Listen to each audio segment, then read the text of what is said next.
All right, guys. So this video probably going to be anywhere from 10 to 15 minutes. 15 minutes most likely, maybe even 18 minutes. But anyway, we're going to talk boxing. We're going to talk some football, and we're going to do some random topics. All right.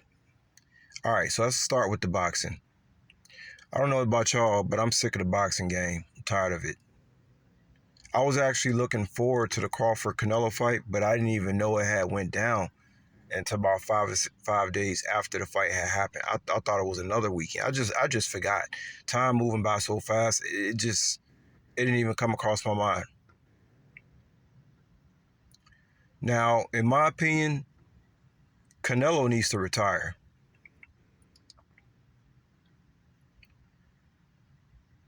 Canelo is a good fighter, but he's not a great fighter. And am I saying he's not great because he has a few losses? No, not at all. I'm saying that the man is not a great fighter. He's just a good fighter.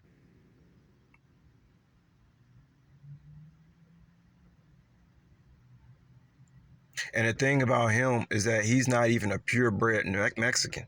I think he's mixed with Irish or something like that. He's not a pure Mexican.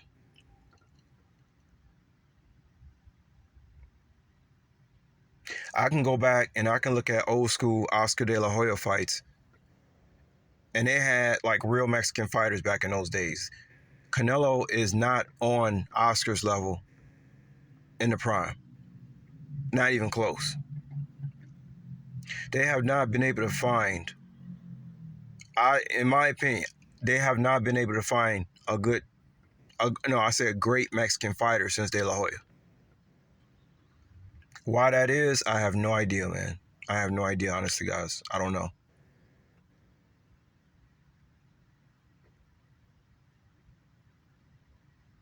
But if anything, Mexicans should be upset about is not him losing, but him being a spokesman for Mexicans.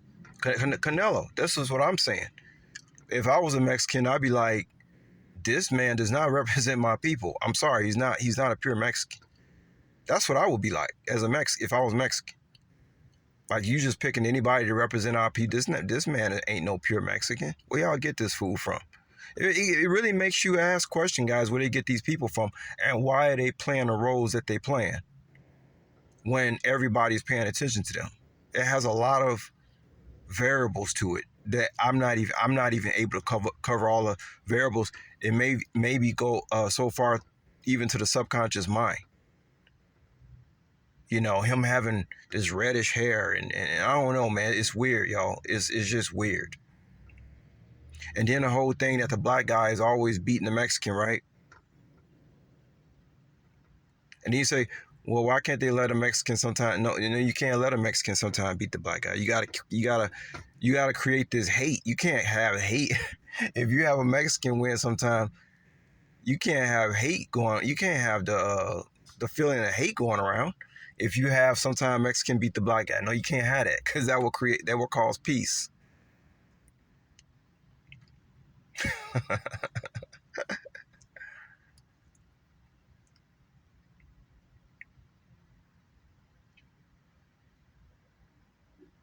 Now, my idea on Crawford, look, man, you take a Negro, right? I mean, a real thoroughbred Negro, maybe from the South or something, and you train him to do nothing but box. That's all he does. Most black men out here will make great boxers if that's all they had to pay attention to. Come on, man. It's like boxing is just one of those things. I don't really. It's like whatever to me. When I watch Mayweather, even though they complain about Mayweather not having a dog in him, that could have had something to do with his hands not, being brittle and stuff like that. But when I look at Mayweather fight, he was very finesse and technical. Very finesse.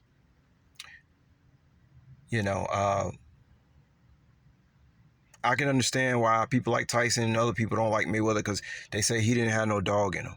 Well, I mean, yeah, when you go back and watch the Madonna fights in Mayweather, you can see exactly why they say that about Mayweather. But that could have had something to do with his hands. Most likely it did. You know what I mean? Think about all the sparring you got to do before you even get up to the big fight, The damage, how your hands be hurting and stuff. Mayweather has small hands.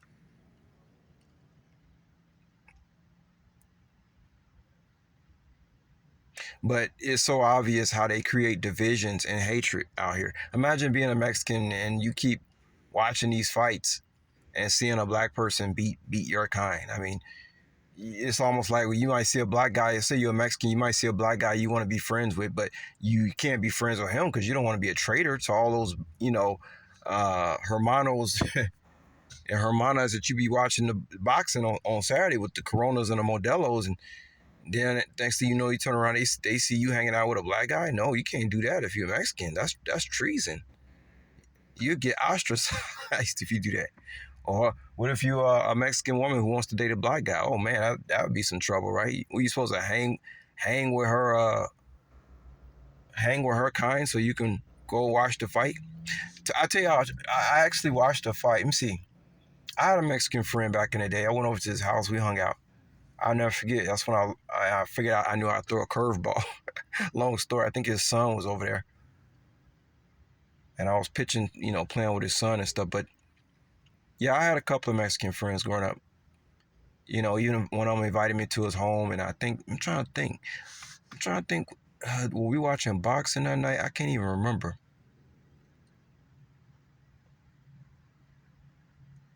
But I can't imagine being Mexican and always having to see some black fighter beat up. Like if I was a Mexican, that wouldn't sit well with me. It just wouldn't sit well, no matter how much I would try to push it back into my mind that it's just sports, it's just fun. It's like, no, it's serious. These people are making millions of dollars. I mean, it's just they got to create divisions. But moving on, talking about Crawford, you take any Negro, especially from the South, and you train him, all he got to do is box, right?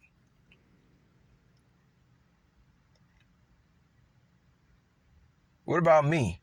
What if you took me off the plantation, right? Had me do nothing but concentrate on boxing for a whole year. I would be ready to fight Crawford. It's like, come on, man. This thing, it only goes so far. But as far as Crawford is concerned, the question is who's the next person should he be fighting? Let me pick that motherfucker. Tell the boxing commission I'm picking that motherfucker. I'll tell you who Crawford should be fighting. He should be fighting Dimitri Bivol. Now Dimitri Bivol, he's a light heavyweight, right? I think Crawford just fought at 168. Bivol is 174 in the light heavyweight division. Crawford will either have to move up to light heavyweight or just retire because he got too many skills to be playing around with people his size. However, I do think the weight could potentially take a toll on Crawford because that's not his weight. You can kind of look at him and tell that he's not really comfortable at the weight that he's at. Like he's used to be, that small weight based on his height. That's why when we saw Mike Tyson, as Tyson started aging, him weighing 230 pounds and all that stuff, that type of stuff. Yeah, you could do that when 5'11", 220, 225 when you're a young man. But when you start getting older, man, you have to lose weight. You can't keep that weight on you. Unless you plan on being in the gym all day. And most people, when you start getting older, you don't have time for that. You're trying to spend time with your wife, your children. You don't have time to be a gym buff all your life and stuff like that. A man who's only, between 5'8" and 5'11" should not be weighing a lot. Should not be really weighing over 150 pounds if you wanna just feel good every day and not have to be hitting the gym every day. Stuff like that. You want to relax sometime, chill. I'm about 165 pounds walking weight, 5'11".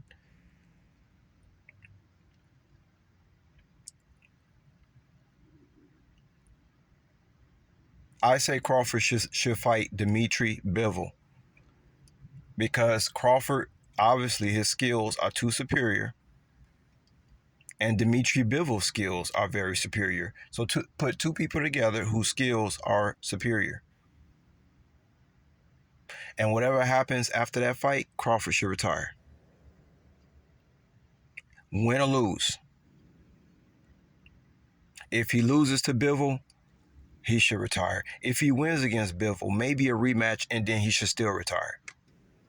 Because he cannot go back down and he cannot go back up. And just for the sake of his health, not having to walk around with all his weight and stuff on him, he should just retire. It just comes to a point you should just retire as a boxer. That's my thoughts on it.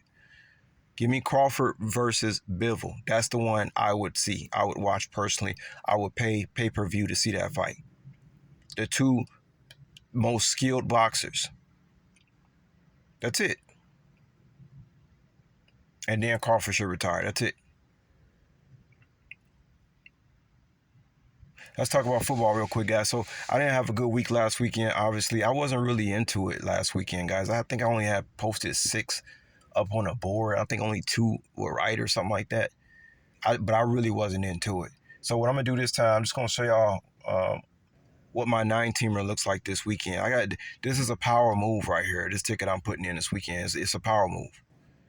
It means I got everything on here is a power play. There's no silly stuff on here. It's straight up a power move. I'm not gonna sit here and tell y'all links and what this person said. I'm just gonna tell y'all straight up the way it is. And then I want to show y'all something about the paradoxes that they put you in with these games. How they make it hard for you to make up your mind and pick what you want to do. But I'm gonna kind of show y'all how I try to get around that. All right. So let's just get to it. Show y'all what I got here.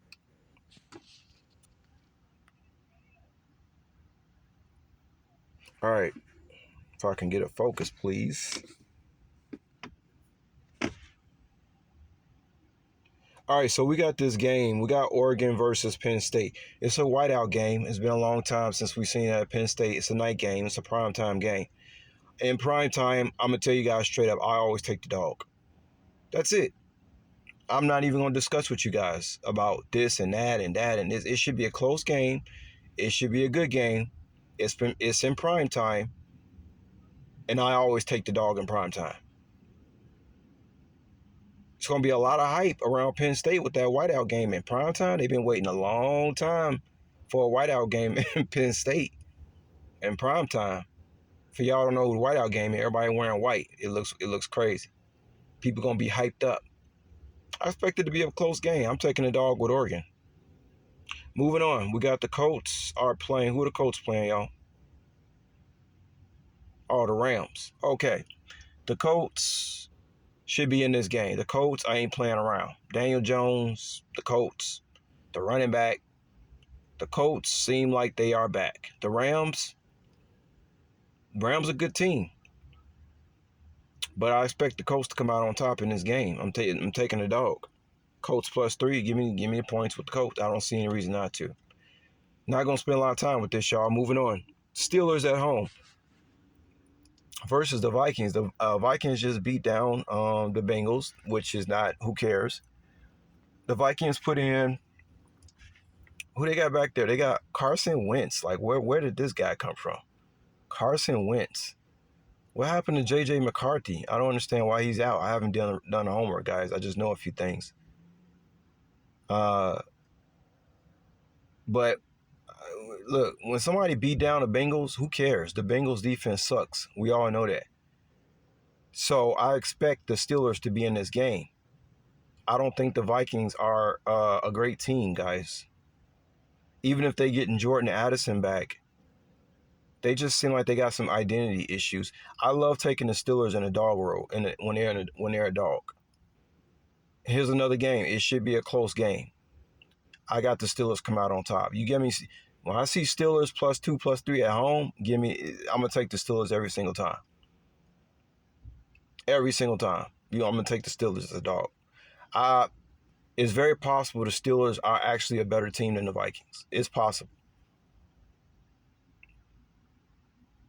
You look at the quarterback situation, Aaron Rodgers versus Carson Wentz. I mean, if you want to look at the entire career, you're going to take Aaron Rodgers. I mean, it's a no-brainer. There's no reason the Vikings should be a favorite on the road versus the Steelers. That's kind of silly to me. The only reason it's like that is because they just beat down the Bengals. But who they beat down? The Bengals. Who the Vikings even played, man? For real. They ain't played nobody. They should not be no favorite on the road. Anyways, Moving on. Irish, this is college football. Notre Dame at Arkansas. Notre Dame's favored by 4 on the road. You can give me the money line. I see no reason that Notre Dame would not win this game. We all know they're a ranked team. We know Notre Dame's good on both sides of the ball. Arkansas just does not have what it takes. Arkansas was favored by 7 on the road versus Memphis, and they couldn't even win. And I was actually gonna pick Arkansas -7 on the road. They lost to Memphis, y'all. That tells you what type of team Arkansas is. You losing to Memphis? What, they going to come out and beat Notre Dame? Nah, I don't think so. You can give me Notre Dame money line. Moving on. Kansas versus Cincinnati. All they trying to do is hype you up about about Cincinnati right now. You see Kansas with the low spread. Everybody talking about Cincinnati is a Big 12 sleeper. Well, I think Kansas is going to show everybody exactly who Cincinnati is this weekend. I don't think they beating Kansas. Okay? So I'm taking Kansas money line. I'm not going to spend a lot of time on this, y'all. Georgia versus Alabama. Georgia's at home. Give me Georgia money line. Georgia is the big dog in the SEC. I see no reason Alabama beating Georgia. Alabama has lost some really silly games this year. They lost to Florida State, and they don't look like the former Alabama of old. Georgia, meanwhile, seems like they still clicking on all 4 cylinders. And if they actually lose this game to Alabama, that would actually, just be kind of silly. It'd be like, how? How would they do that? Unless they just turn the ball over or something. Other than that, I don't see how Georgia would lose to Alabama. They're just too much better than Alabama. All right, enough said. Georgia money line. Moving on. We got Ravens at Chiefs NFL. Chiefs are not a good team anymore. We all know that they reverted back to being Indians. Ravens coming off a loss against Detroit, which surprised me because of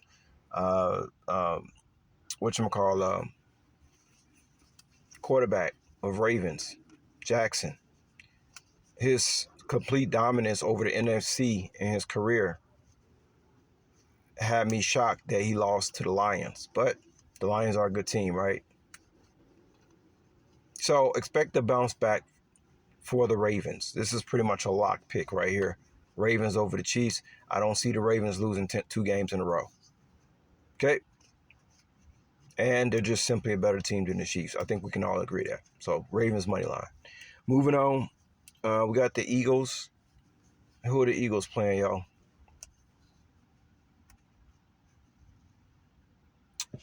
Oh, man, come on. I want to remember this, y'all. I want to remember this just like when I used to be a bartender and I used to remember everybody's without having to write stuff down. I pride myself in remembering things.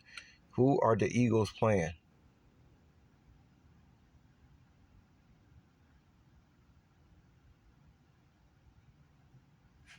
I'm going to have to look it up. I can remember if I wanted to, but I don't have time in the video.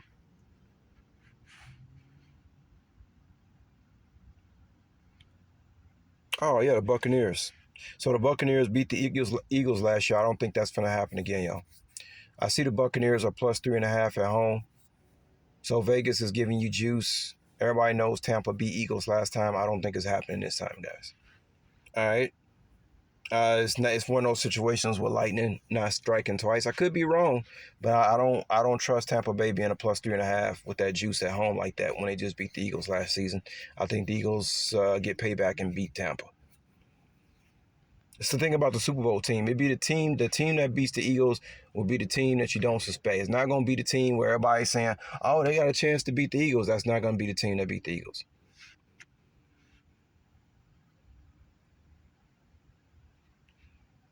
And last, I got the 49ers. We got Jacksonville, that 49ers.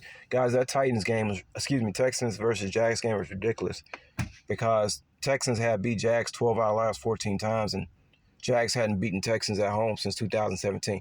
I made that pick, and I don't feel bad about it at all. I mean, that was the pick, and I have no understanding of why Texans are losing these games. It don't make no sense. I think the Texans are a way better football team than what they have on paper. But I think the Jags are going to run into reality when they go play the 49ers in San Francisco. I don't see the Jags beating San Francisco guys. You see? So that's why y'all see where I'm coming with this ticket. I'm not playing around. Everything on here is It's a power move. I don't have no losers on here. You understand? There's no loser. All these teams, there's no losers. These are all. This is like this ticket is a winning ticket. It's like if you straight bet it on every single one of these games, 5 or 6 of them got to be right out of 9. You know what I'm saying? If not all of them. But I don't have not one weak move on here on the entire ticket, and that's what I'm doing this weekend. It ain't changing. Now let me show y'all the paradox before I let y'all go. I want to show y'all the paradox of these games and stuff, and how they play with your mind. So we're gonna go to Vegas Insider, and I'm gonna show y'all the paradox, right? So let's say you're a sports bettor, and you like, what game should I, get into? All right, so I want to just show y'all the paradox real quick.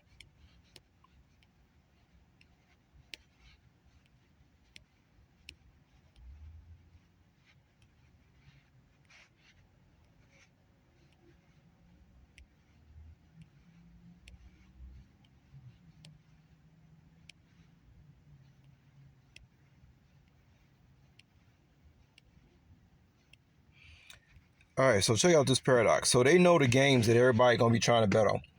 So you see, I had to scroll all the way down. Here's 2 games. They both start at 6:30. The games that everybody's gonna be paying attention to: Oregon and Penn State, Alabama, Georgia. Right? Look at the spread. Penn State favored by 3 at home. Alabama favored by, what was it, 3? Oh, it went down from a 4 to a 3. Oh, okay. That's exactly why Georgia finna win that game. But anyway, so they make you pick. Now you know they trying to confuse you. But this game, primetime game, I'm taking Oregon. And then this game down here, I'm taking Georgia. So I got one dog, Oregon, who probably most likely will win. And then I got Georgia winning, but who knows if Georgia is going to cover. Maybe they win by 3. You see how they go? They put you in a paradox. So when you see this, you just get confused. You don't know what to do. You want to take Penn State and you want to take Georgia. That's the first thing you're going to want to do. You're going to want to take Penn State and you want to take Georgia. But do they cover? Do they win it all? You say, which road one should I pick?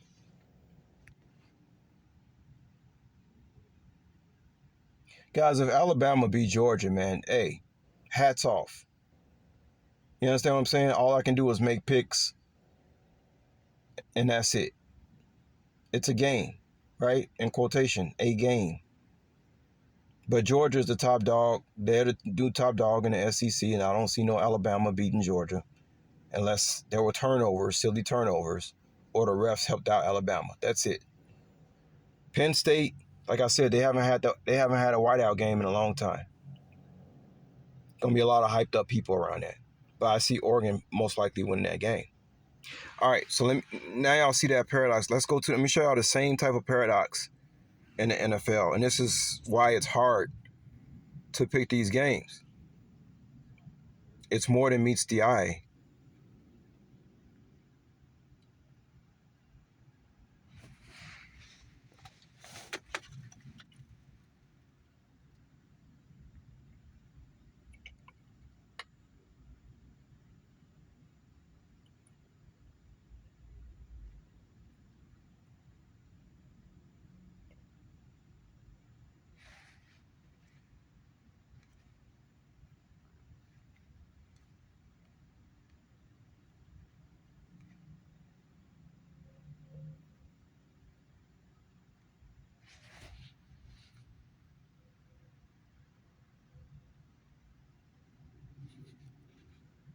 One second, y'all.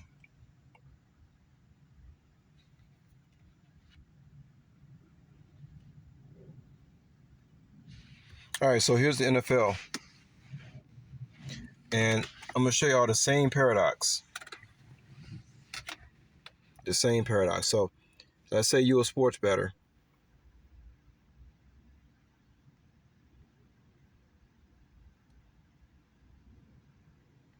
Let me see. Minnesota Pittsburgh is an 8:30 a.m. game. Oh, they must be overseas or something.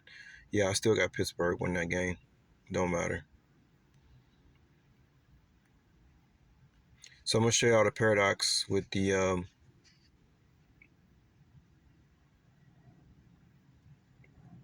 So here's the paradox. Here's a game a lot of people are gonna be focused on. When you have when you have Jacksonville at San Francisco starting at 305,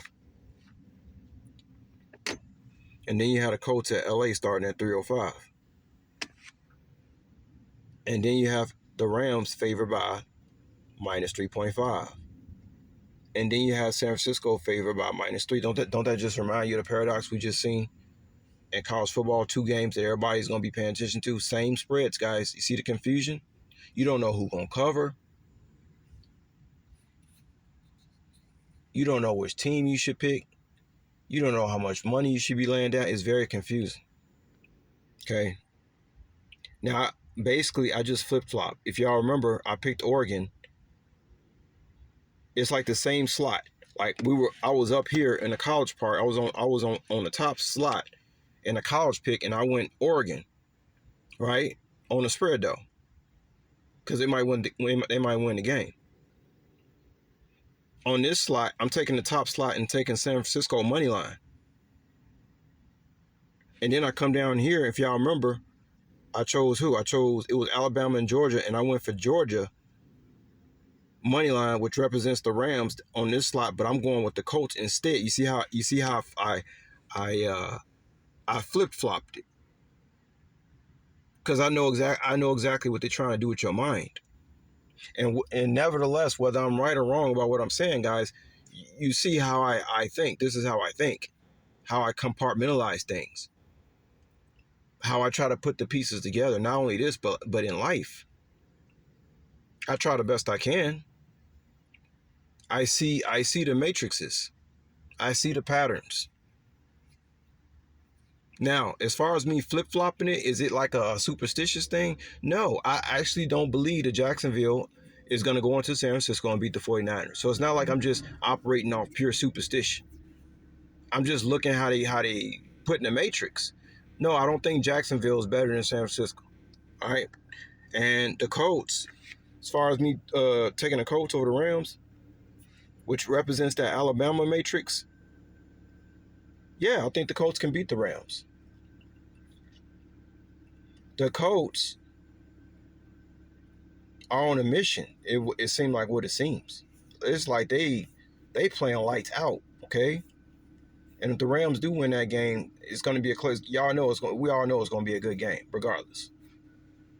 So that's my ticket, guys. I just want to share all that matrix before I close out. And before I close out, I want to tell y'all the truth about this water. I told y'all about this water.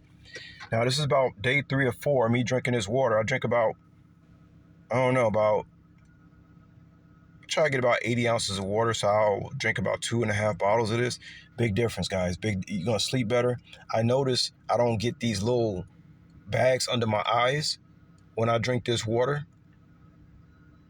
Regardless of how much salt intake I take in, as long as I drink this water, it seems like my skin is clearer. I'm getting better sleep.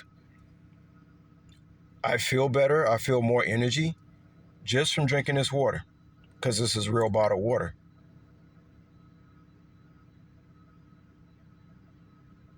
And that's all I'm gonna say about that, y'all. And I will holler at y'all later. Peace.